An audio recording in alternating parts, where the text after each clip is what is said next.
Good morning, it's Yvonne back to do your bonus read. We're going to use the Romantic Tarot for your bonus read today. Let's see what's going on in the big bonus world.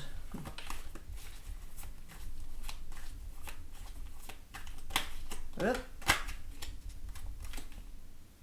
The Queen of Pentacles jumping out again. She took centre place in the What's Cracking reading, so it may be something very, very similar coming through here. Oh, yeah. Okay. Either there are a lot of people out there meeting sacred partners or moving into unions. Something's going on. The readings are very focused on love and marriage at the moment. So I feel like a lot is happening out there.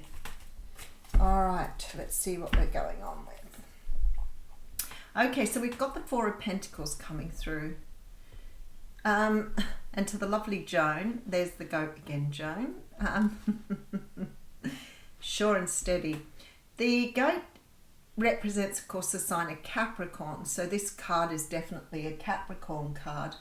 And this card talks of, it's about holding on to energy. Now, whether that energy is money, whether it's a relationship, whatever it is for you, it's about holding on too tightly and allowing things to flow. So it's very much this card of letting go of those energies that you're holding on to, which aren't free flowing. For example, if you're holding on to your money really, really tightly, there's no room for growth there. So what starts to happen is you get that lack mentality and you can't grow something. So when you let your money flow, when you spend it, not crazily, it's about being free, not worrying about your money, not worrying where your next dollar's coming from, but being able to trust that the universe will provide for you. But it's about flow.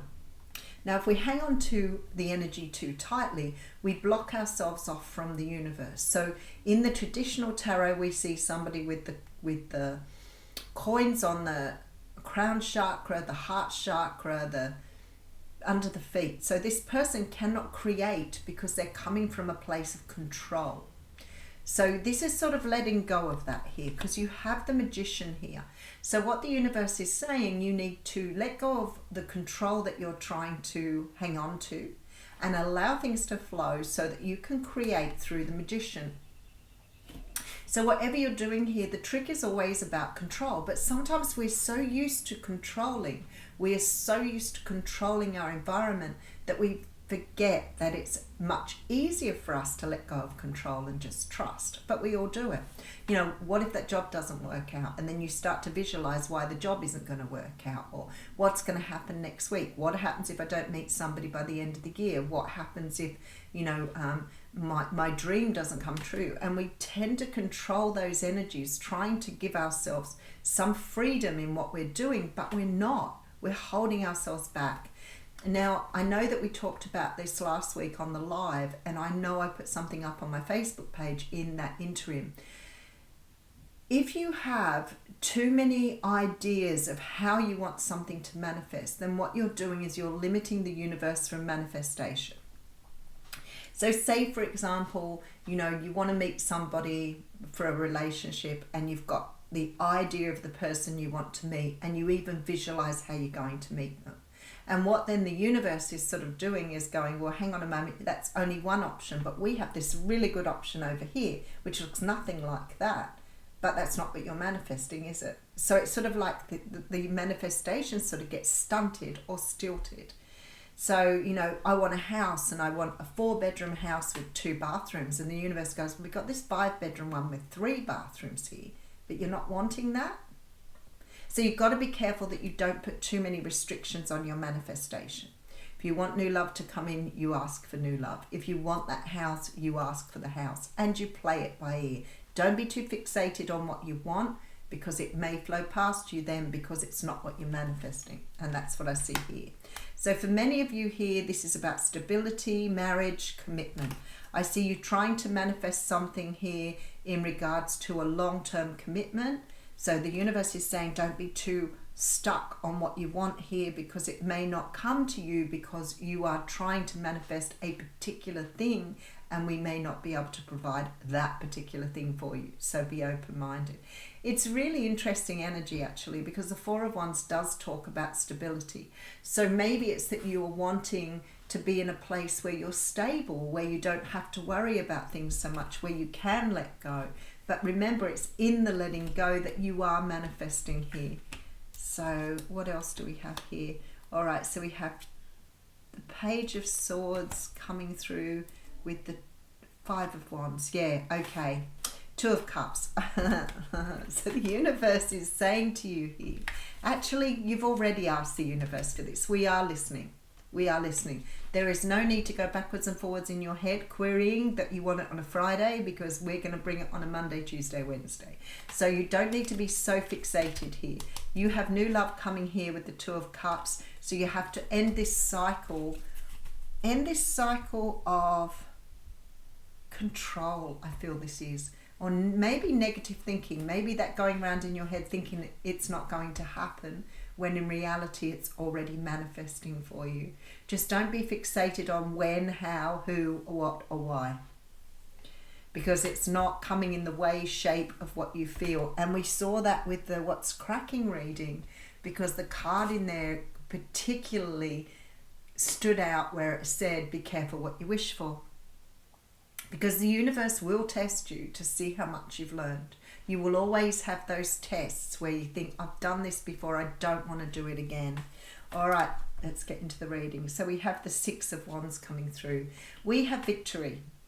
So I feel like I need to say to you before I go any further with this reading that what you want is coming to you. It's definitely on its way. You're being recognized by the universe. Things are in flow at the moment. Motion is happening here. So you just have to trust that it's coming and it's already meant for you. So it's a bit like sort of standing back and going, well, I know it's there. I don't have to worry about whether it's tomorrow, next week, next year. Because it's definitely on its way to you here. All right, let's get into your story. We have the Ten of Swords coming through, with the Knight of Wands and the Sun card. I feel like it's almost like your happiness is pre-written here, like everything is coming your way. But in order to receive, you've got to let go of your negative programming, negative thinking. And that negative thinking is in the control.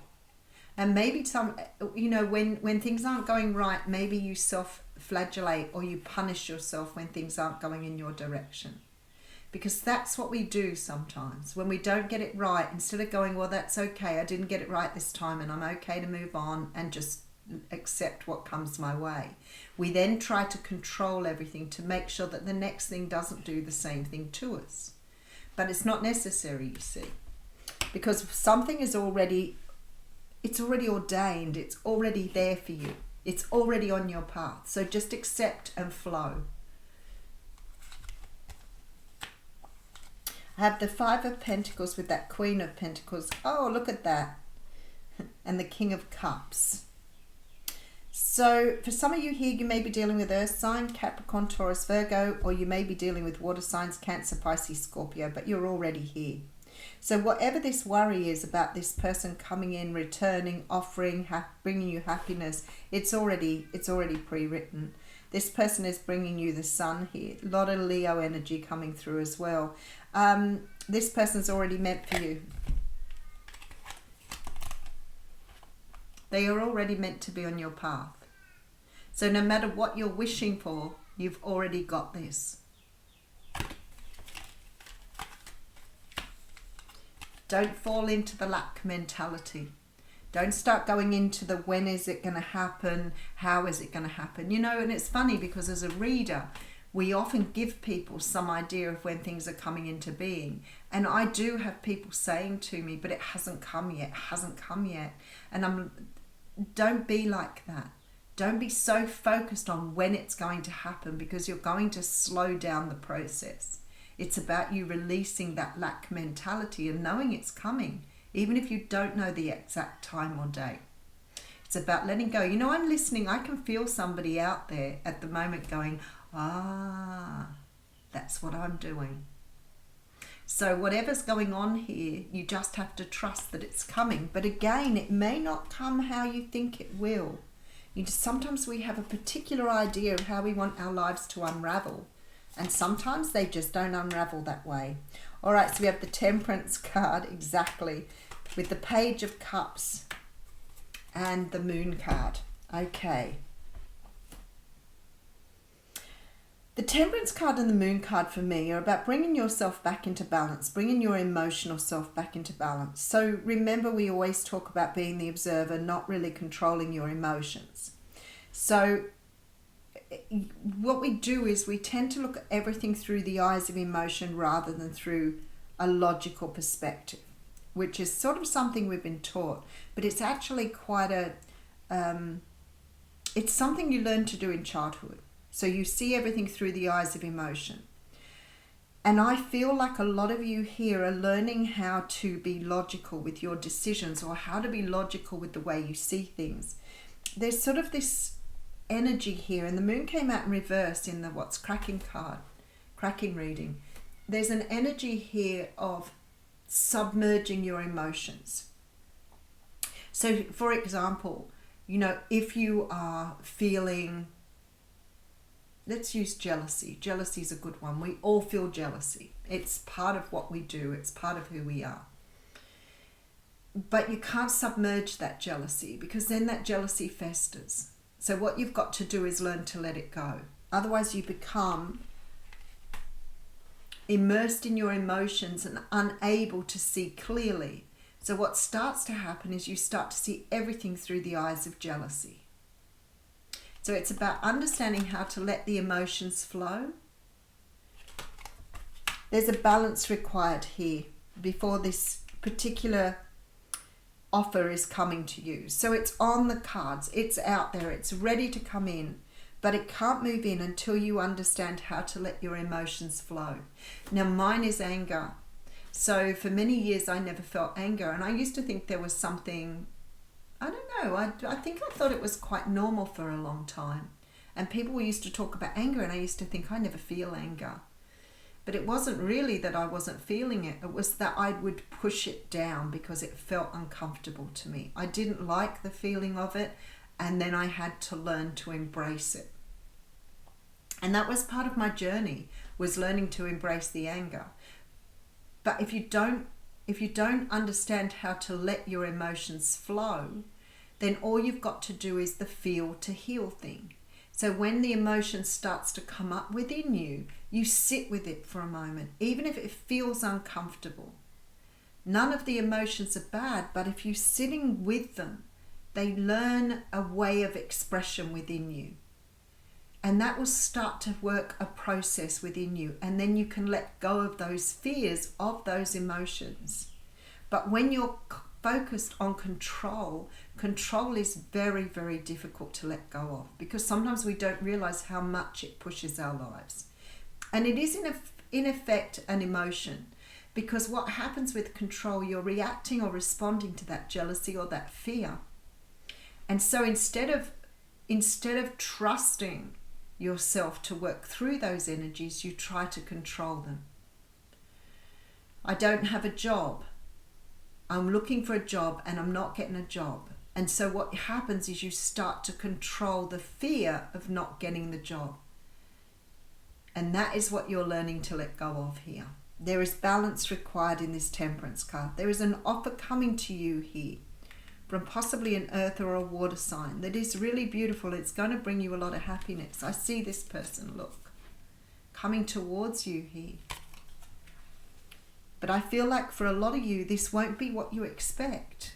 It will be something completely different to what you visualize. So I guess what the universe is saying here is you need to let go of that. We will bring you what's right and best for you.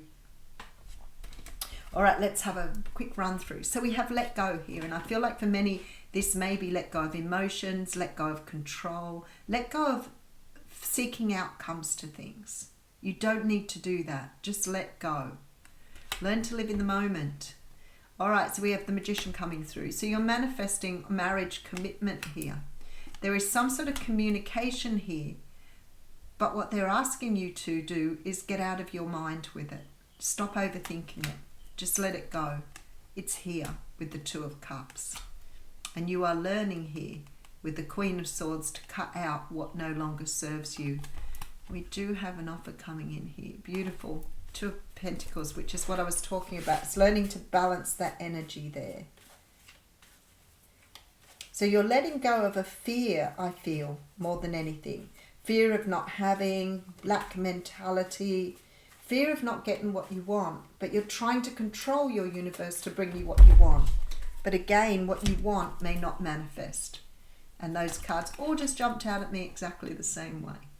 So allowing the universe to bring this beautiful relationship to you, and don't try to control the outcomes. All right. Okay, I have the Sorcerer coming through, which I feel is like the Magician. So that's really interesting then that we have the Magician coming through and then the Sorcerer. And we have the card of 48.